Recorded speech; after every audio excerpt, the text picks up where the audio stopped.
and communication infrastructure. As always, due to the surge in COVID-19 figures in the country, the ministry has taken the measures to ensure safety of journalists by conducting this briefing in a virtual format until we are able to start our normal press conferences. Now, this week we are starting with the Office of the Vice President, and the government of the Gambia has officially launched a $31 million United States project set up to help vulnerable rural households in the country. 83,000 rural households will receive cash transfers from the scheme under this project. The initiative, which is in phases, will support households in Central River Region, Upper River Region, Lower River Region, the Fonyis in West Coast Region, and Sabah Sanjal in the North Bank Region. Households in the Fonyis have already received the first part of their cash transfer support. This initiative, which is supported by the World Bank, is being implemented by the government agencies under the direct coordination of the Office of the Vice President. The cash support initiative intends to contribute to the mitigation of the socio-economic impact of COVID-19 on vulnerable households in the Gambia by increasing short-term consumption of essential goods and services of the target families and enabling longer-term investments in human and productive capital. This initiative is Gambia government's direct response towards the goal of increasing social assistance coverage of the extreme poor in the country. The Ministry of Trade, Industry, Regional Integration and Employment. The European Union and the International Trade Center, through the Youth Empowerment Project, YEP, under the Ministry of Trade, Industry, Regional Integration and Employment, recently handed over tricycles, e-bikes and bicycles to young Gambian entrepreneurs. The aim of the project is to create employment opportunities for young people and also, most importantly, facilitate the transportation of goods in the economy during and after COVID-19. This support is in line with the policy of the Ministry of Trade, Industry, Regional Integration and Employment to promote trade and industrial development in key sectors of the economy to spur the needed growth sufficient to impact on unemployment and poverty in the short to medium term. The Ministry of Health, Social Welfare, and COVID update in the country. The Ministry of Health and its partners are working together to open more COVID-19 treatment centers across the country. The ministry is currently using some hotels as treatment and isolation centers, in addition to the sanatorium and the MRC treatment centers. Expansion and refurbishment of Ndemban Treatment Center is in progress, and the WHO and UNOPS have already started working on the construction of temporary treatment centers at Eseu, Jarasoma, and Bansang, which are expected to be handed over on the 9th of October 2020. The Ministry of Health has also developed a strategy where each COVID-19 positive individual is assigned to a doctor who will be calling him or her on a daily basis to monitor the patient in home isolation. This has already started, and the general public is hereby urged to cooperate with doctors to make the process a success. Plans are also on the way to put in place the construction of an infectious disease center, which would be a state-of-the-art hospital funded by the World Bank. In the area of sensitization and raising awareness about COVID-19, the Ministry of Health has now strengthened partnership with district chiefs, religious and traditional leaders, key influencers, and traditional communicators to communicate clearly, consistent, and reliable COVID-19 messages to promote positive behavioral change and dispel rumors and misinformation. As part of efforts to ensure that more people are tested, The Ministry of Health has also set up new centers within the Greater Banjul area and West Coast region for COVID-19 sample collections.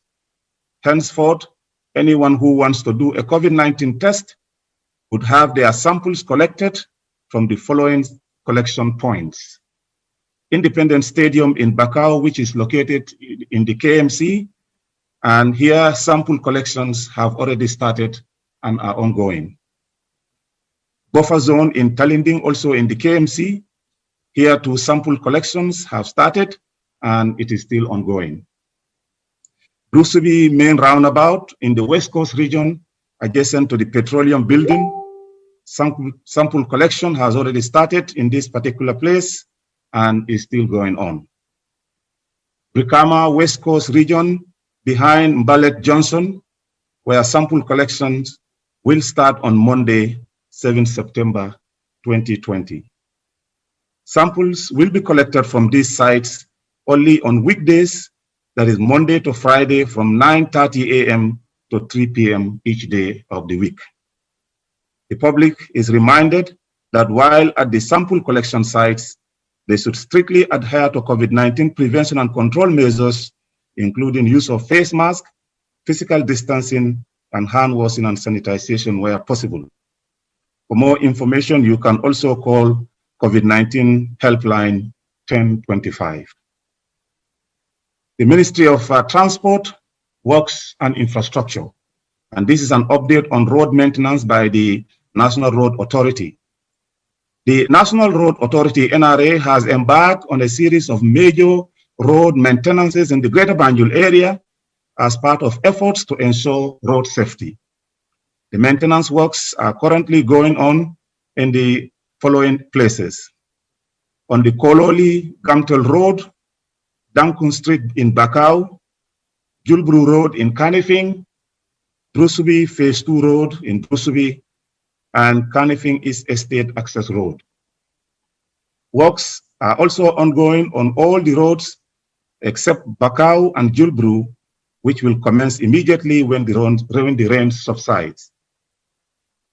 The aim of these works is to improve the urban circulation, to provide alternative routes for road users, and to minimize the congestion on the highways.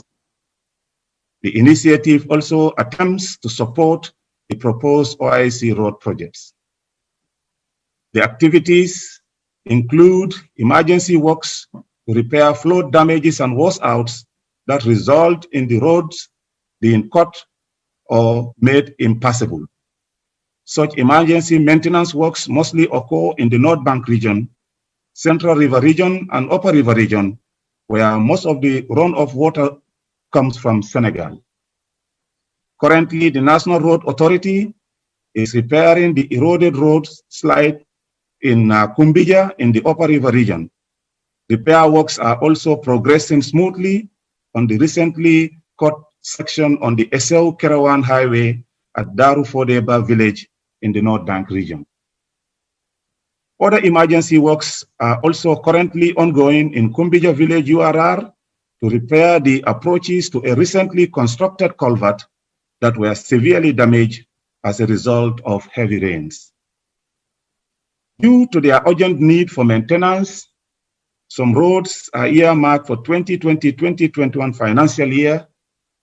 Some sections of the Soma-Basse Highway are already showing very serious depressions, especially in villages of Bambakolong and Kudang, as a result of heavy loading, and would need to be repaired to address the safety concerns when driving on this important road.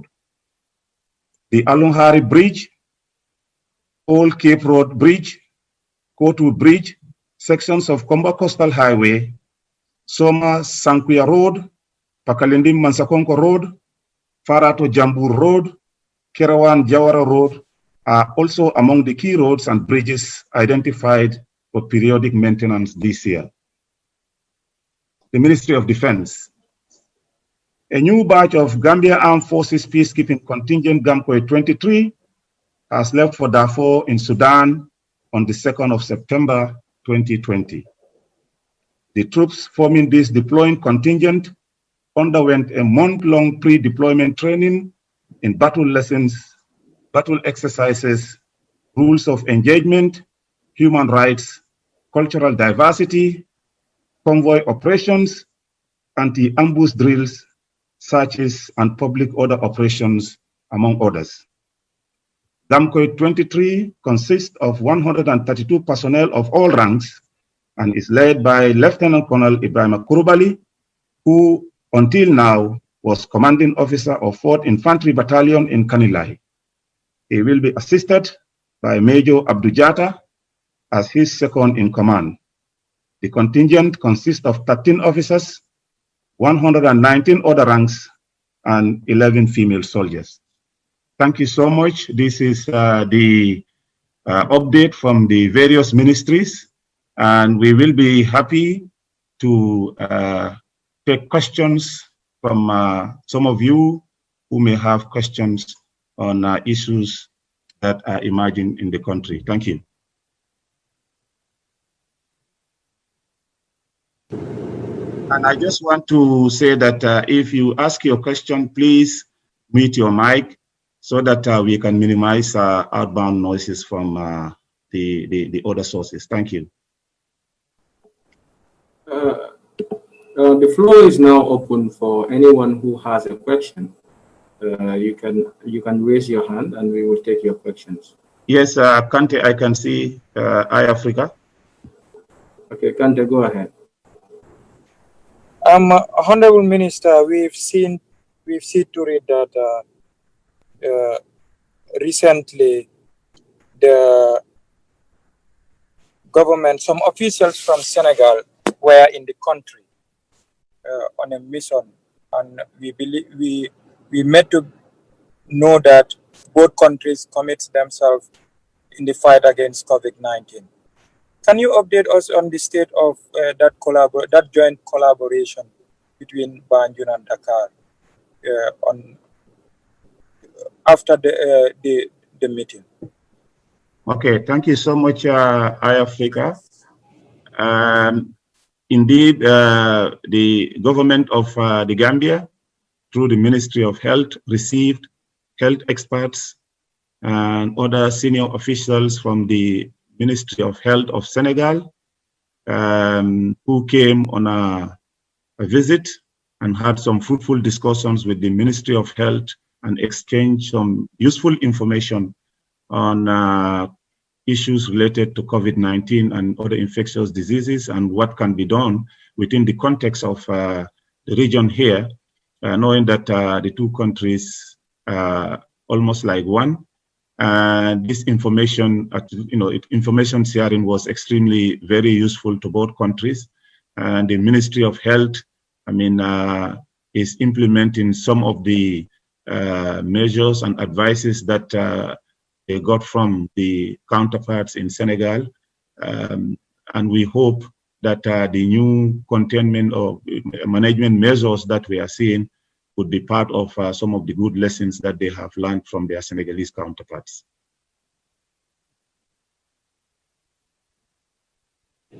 After the meeting so far, coming to 2 weeks or beyond 2 weeks, is there any progress that have been made?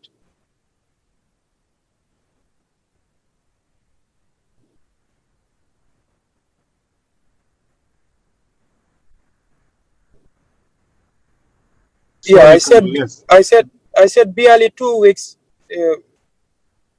Barely 2 weeks after that meeting. Any progress or what action point have been taken so far on this issue? Because we made to believe that in coming 1 month, the likes of the Magal Tuba will be held in Senegal, and Gambia, many Gambians will be expected to take part in such. Were some of these issues discussed in relation to if such people go to Senegal, by the end of the day, if they come, they will be taken to quarantine, or what? In brief, did you discuss such, and what mechanisms should be in place when it comes to that?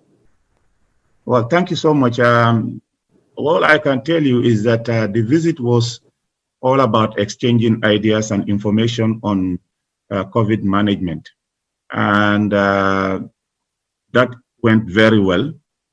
The counterparts from Senegal exchanged useful information on their experience in dealing with COVID, in dealing with mass testing, and also management of quarantine cases.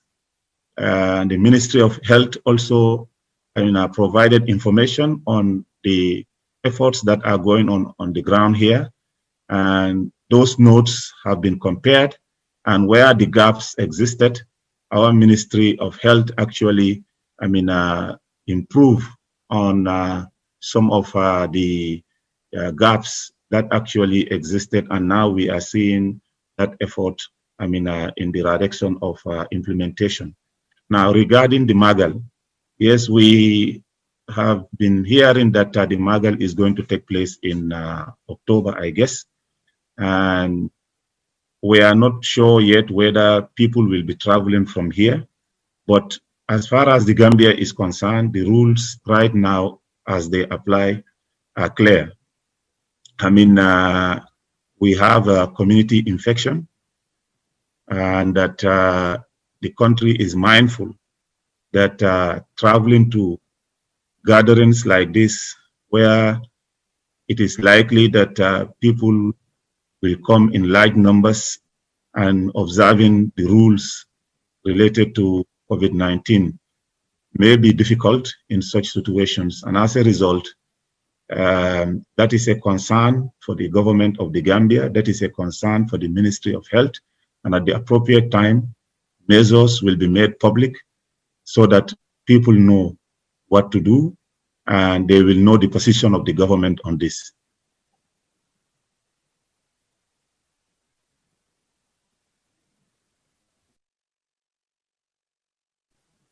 If you have no other question, we can allow others to ask. Yeah, I have.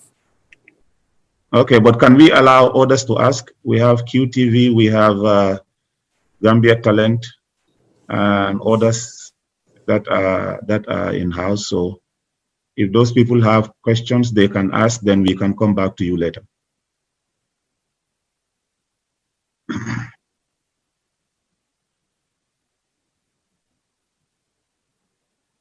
Okay, then you can ask your question then. No, sir, I have a question, please. You have a question? Okay, QTV, yeah? What, you are not allowing my video, the host, I mean.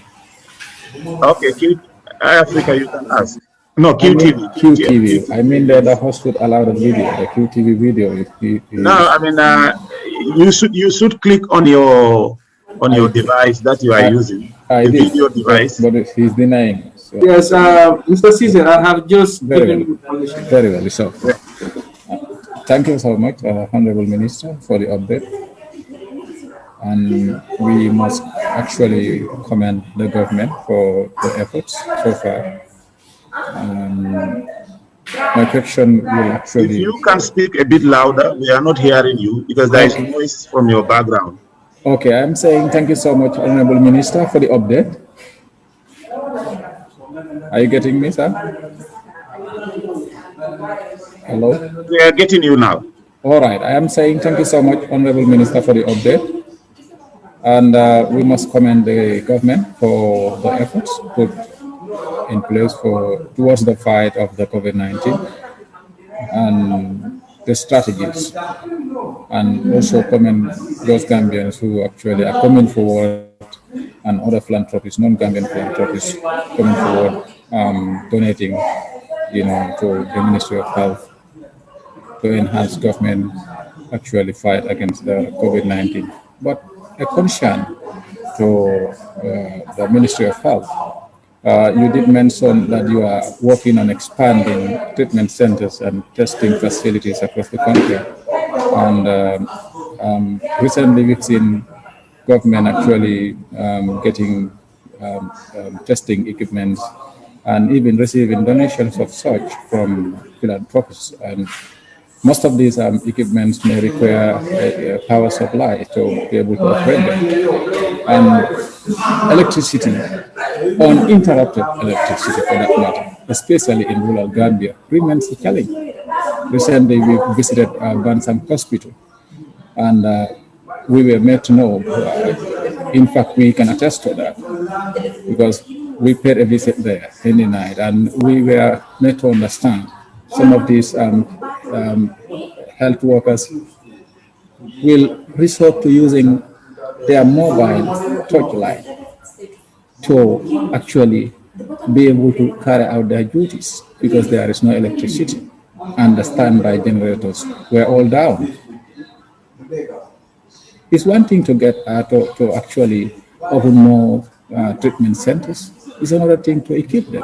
What is the government doing actually to better equip those already existing health facilities before opening, merely opening new treatment centers when the ones that are already existing are not even well equipped?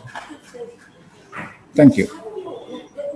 Thank you so much. I will start from where you ended.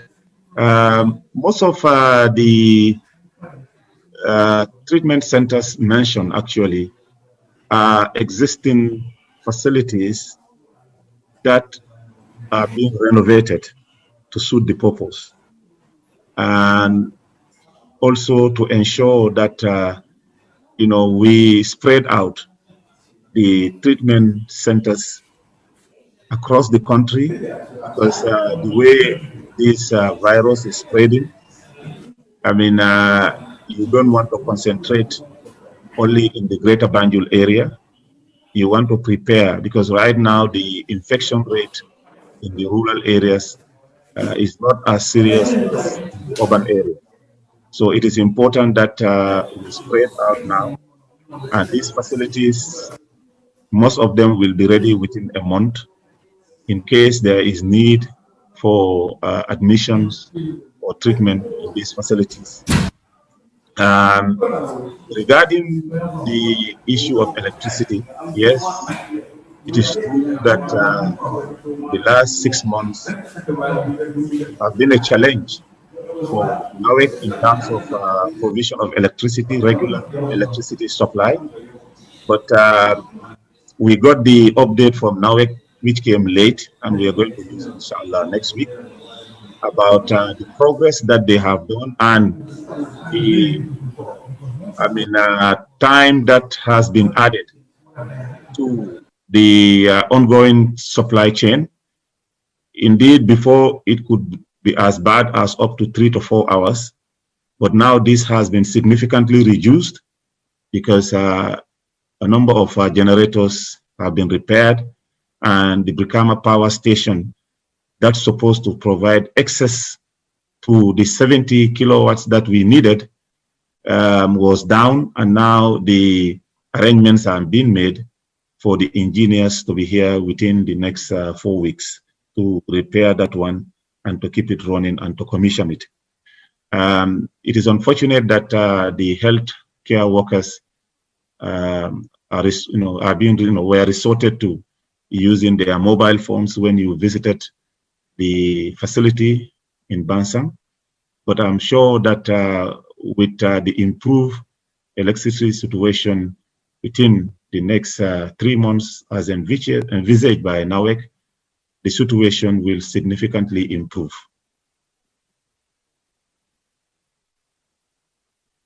Thank you. Is there any other question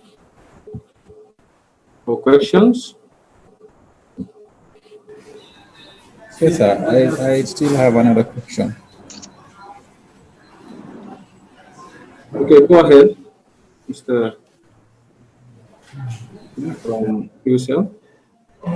Yes, Okay. QT, go on. Thank you so much, sir. Also, on the $31 million NAFA project, Yes. through the Office of the Vice President, that is actually targeting rural communities. Yes. Yes, I have a question. No, someone is asking a question for Gambia Talent. If you can just give us a few minutes, then we come to you. Can I continue, sir? Okay, I was saying the $31 million NAFA cash transfer through the Office of the Vice President, that is meant for rural communities in those regions you mentioned. Some are concerned there are people in the KM and BCC and part of West Coast that actually are not benefiting from this fund, and we might think actually people here are fine, but there are some that actually are even more, suffering than those in my home village in Nyamina Dankuku. But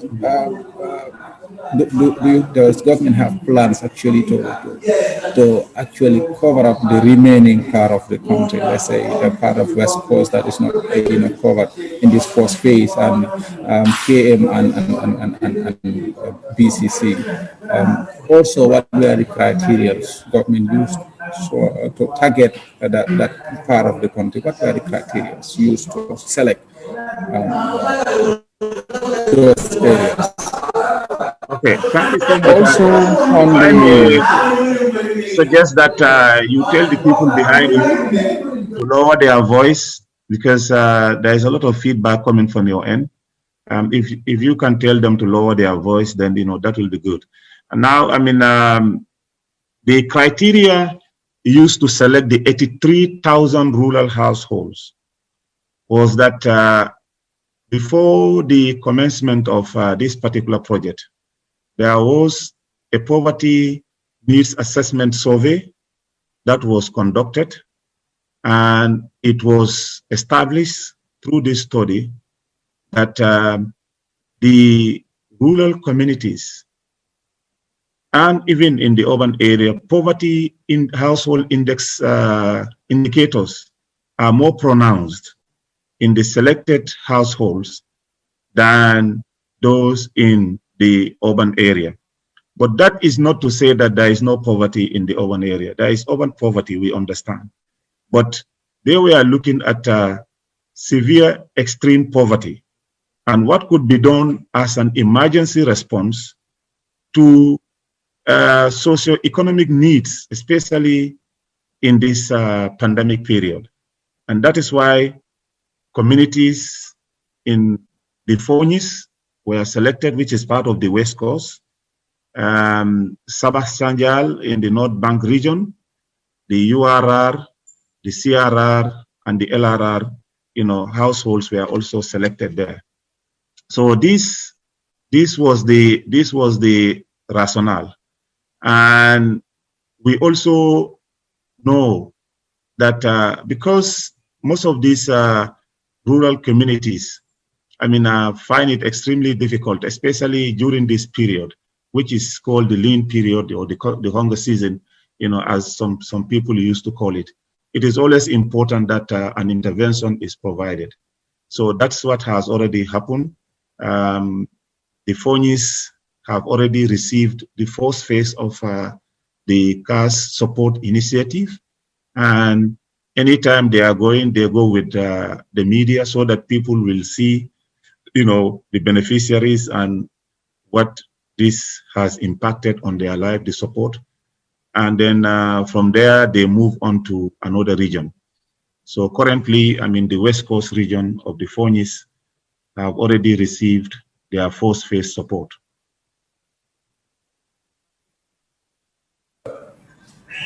Thank you so much. Can I have one more question, please, sir?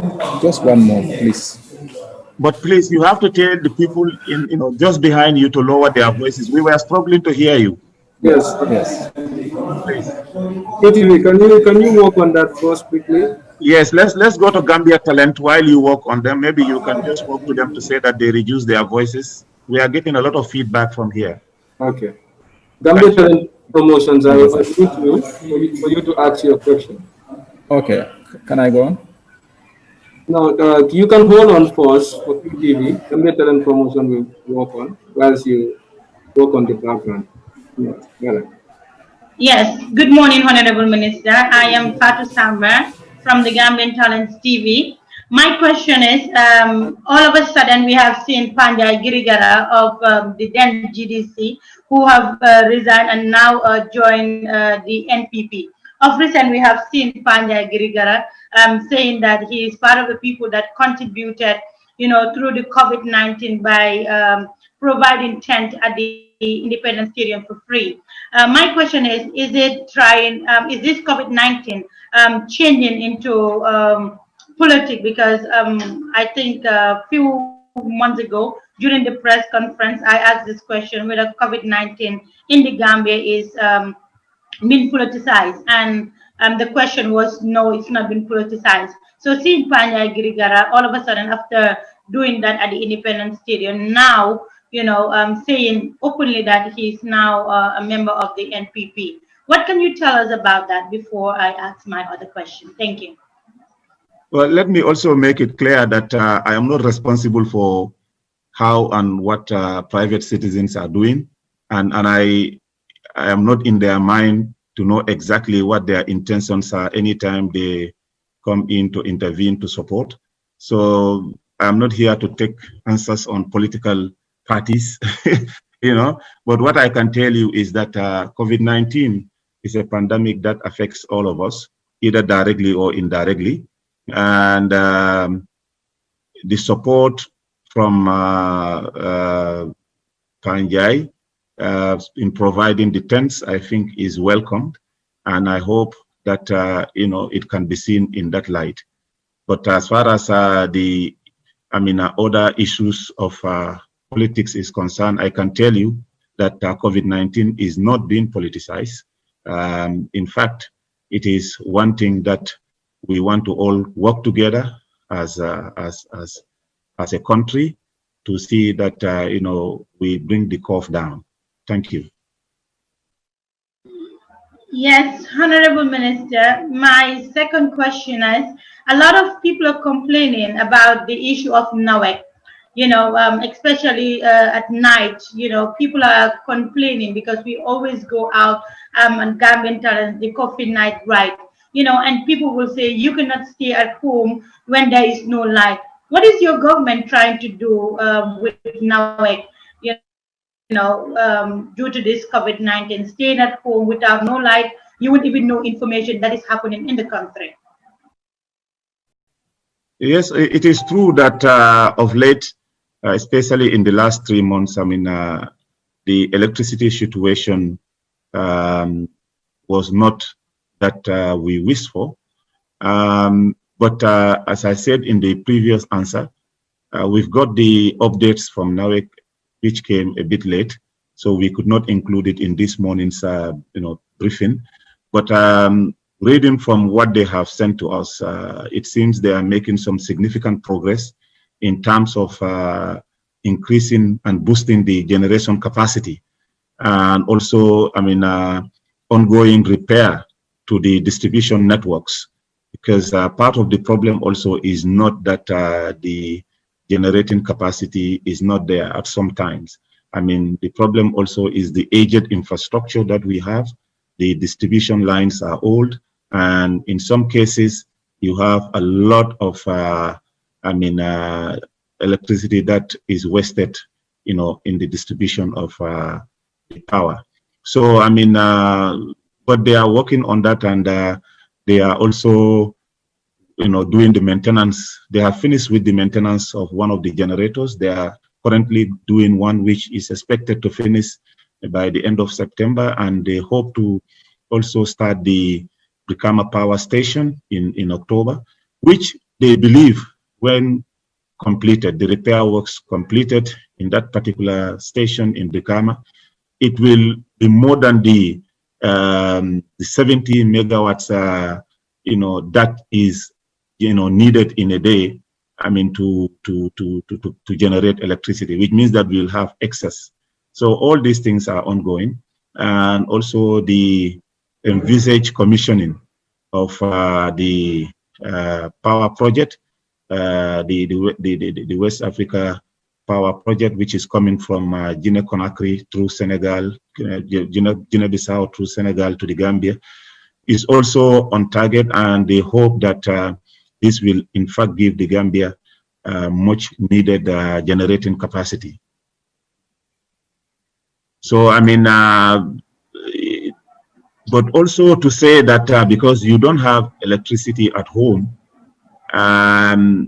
you will violate the COVID rules at night. I think that is something that we should also consider as a population, because even if you want to go out, it is likely that where you are going, there may not be electricity there too. So what is the point having to leave your house or your compound to go out at a time when the coffee is on? So I think that could be considered, and then, you know, we use rational judgment in those things. Honorable Minister, my final question is, of recent we have seen the girls from Lebanon are coming tomorrow, according to the information we got. But unfortunately, there is another information that was posted on Facebook from their Facebook page saying that, you know, media should not cover it. As the information minister, what are you trying to do about it? Because information is key. In any other country that people are, you know, people will want to know about the whereabouts of individuals. People need to know, and you know, we have also gathered that they would have somebody that will do their camera work and all that when media houses are here in the Gambia. I want to know what is your reaction as the information minister, and what do you think could be done different? Thank you. Well, I mean, we are not involved in this particular arrangement. I think the NGO that is supporting or facilitating the return of the girls actually are the ones who have made that arrangement. That is a different situation altogether. I mean, but also we have to also understand that the privacy of people in situations like this is extremely very important. We hope the media can also understand that these are people that are completely depressed, traumatized, and when they are rescued and they have finally arrived at the border, only to be confronted with cameras sometimes can be really very traumatizing. And maybe what can be done is to see that when they arrive and they are properly taken care of, and they go through sociological support. Also, you know, they go through counseling. They get the right advice. Then, you know, it can be decided for them to appear before the cameras. But that's not for me to decide for the NGO that is supporting this. If this is what they have decided, well, I mean, all what we want is to have these people safely return to the country, and that their privacy, I guess, be respected. And I think the media should cooperate with the victims in this, so that they can be reunited with their families. From what we have been hearing, some of these people have gone through a lot in their countries, and coming back to your country in a manner like this also require that they are supported, they are counseled properly, and that they are given the right advice before they face the media. Thank you. Yeah, Honorable Minister, just to not to take you back, but a lot of people have accused your government that they have been negligent when it comes to the issue of the girls. Don't you think it could have been very good that, you know, media is there to portray, not to show everybody has their privacy, which they can always obviously cover their face, they can do certain things that people will not recognize them. We have seen the backward deportees that have came just in 2019 December 4th, and you know, the media have covered what they have been doing, and this could even tarnish the image of your government if they don't intervene, that media also come out to show what is happening. If the girls are going straight to their houses or they are not going straight to their houses, you know, I don't know. No, but I think you are mixing apple with oranges here. I mean, you yourself was at the airport when the people who were deported from Europe came in, and you see their reactions. They nearly damaged your cameras, and they were angry when you went there to interview them. And this is not those people. I mean the people that the boat that capsized at the capsized. what is it? Yes, at this place. In Mauritania. Yes. Yeah. Well, that's what I'm saying. But that one, remember, they were rescued. They were put in a safe house in Mauritania. They were counseled, and then they put them in buses, and they had enough time to reflect on a lot of things before they could, talk to the media. Now, this one, we are talking of people who are coming back. And remember, it is not the government that is stopping people from, going to the border to interview them or, whatever. Because as far as we are concerned, I mean, this is an effort of an NGO, and then, they have decided that this is the format that they want, and we respect that, because probably being, knowing the experience of some of these NGOs, they might have had experience working with different people, and they believe this could be the best way to deal with this situation. Now, regarding the question that the government neglect these people, I doubt whether you get the right information, and I have said this quite often on a number of platforms. When you talk about Lebanon and some of these Middle East countries, their laws are very, very strict when it comes to migrant, workers. I mean, when this matter was brought to our attention as a government, we made inquiries through our consul general or honorary consul in Lebanon, in Beirut. And the first information we got was that these people, I mean, had no, status in Lebanon. And the law in Lebanon is that if you overstay your visa, you have to serve a 1-month mandatory jail term. So as a government, we had to work with the government of Lebanon to waive this particular thing so that these girls could be returned back to the Gambia. Regarding now, when we have done that, and that took a lot of time, because remember also, the people that they were working for also had to give their consent to the waiver. So that was extremely difficult, and it also happened at a time when there was this bombing in Beirut. So that really compounded the problems. Then when we have finalized that, we realized that in fact all of them had no, passports valid enough to travel from Lebanon to the Gambia. So we had to prepare emergency travel certificates for them. But, on the international travel rules, when you have an emergency travel certificate, you cannot travel through a third country. It means then, from Beirut, by international travel rules, you should travel directly to the Gambia because you don't have an international travel passport. All what you have is an emergency travel certificate. So, and there is no direct flight between the Gambia and Beirut. So the only place where they can land right now is Dakar. So that also had to be negotiated, because you have to understand that if for the aircraft or the airline to allow them to be on the plane, they must show that they have the right travel documents to travel from Beirut to Senegal. So we had to also negotiate with our counterparts in Dakar to allow these people to land there. So for us, this is not like competition between an NGO and a government. We all were, and the issue of the tickets, because I see a lot of you people were reporting that government did not buy them ticket. Ticket was the last thing that could be provided. Government could have easily provided the ticket, but if you have your ticket and you don't have these protocols fulfilled, what is the use of the ticket? So these are the type of things, and I think we should all inform ourselves with some of these very important, fundamentals. I mean, ticket was in fact the least important thing in this. So if somebody got the money and bought a ticket, well and good, fantastic, this is good.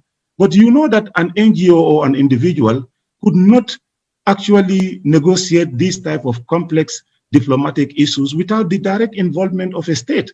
And that's what we were doing in the background. In the end, if other people come in and provide support, this is good. I mean, because at the end of the day, it's not a competition. But I can tell you that it is not true that government did not buy them ticket, because ticketing was the least important issue in this process. You have to first break those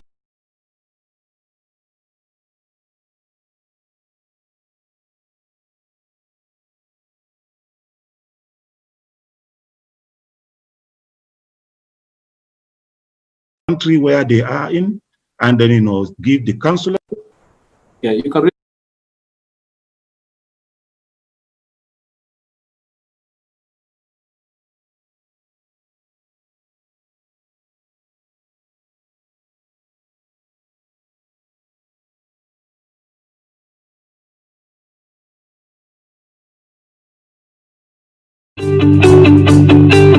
Supersonic's money transfer is giving you an unbeatable bonanza from now until the end of October. Yes! From now till the end of October, you stand a chance of winning a bag of rice when you receive monies in the Gambia from UK, Europe, USA, Canada, and Switzerland with Supersonic's money transfer. Amazing! So from now till the end of October, every time you receive monies in the Gambia from UK, Europe, USA, Canada, and Switzerland, you stand a chance of winning a bag of rice. Only 100 bags available, so hurry now and be part of the 100 lucky winners in this special unbeatable bonanza from now until the end of October with Supersonic's money transfer. Enjoy our safe, fast, reliable, and convenient money transfer service with the largest payout network in the Gambia with charges starting from $0. Visit the Google Play Store or the Apple Store today to download the Supersonic's money transfer app and enjoy excellent money transfer services only with Supersonic's. The unbeatable bonanza with Supersonic's.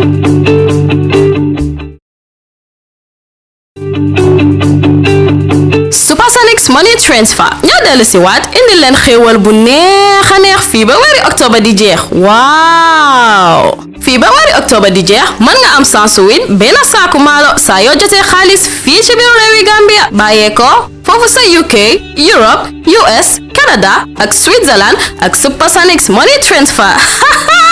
xanaa lii neexati na doore ko tey ba weeri octobre di jeex mën nga win benn saaku maalo saa yoo jotee xaalis fii ci biir réewi Gambia bàyyee ko UK, Europe, US, Canada ak Switzerland. téeméeri saaku maalo ñoo fi nekk, kon gaawal nga bokk ci téeméeri nit yi nga xam ne mën nga am sans win ci xéewal yi nga xam ne kenn dootu ko natable ak Supersonic's money transfer. bànneexu leen ci suñ yónneekaay xaalis bi gën a wóor, gën a gaaw, gën a noppale ak yónneekaay xaalis bi gën a màgg ci biir réewi Gambia te duñ la fayeeku dara. saytu leen ñu ci Google Play Store wala Apple Store nga mën a bindoo ci suñ app bi di Supersonic's money transfer app. cay bi xéewal ak Supersonic's rek.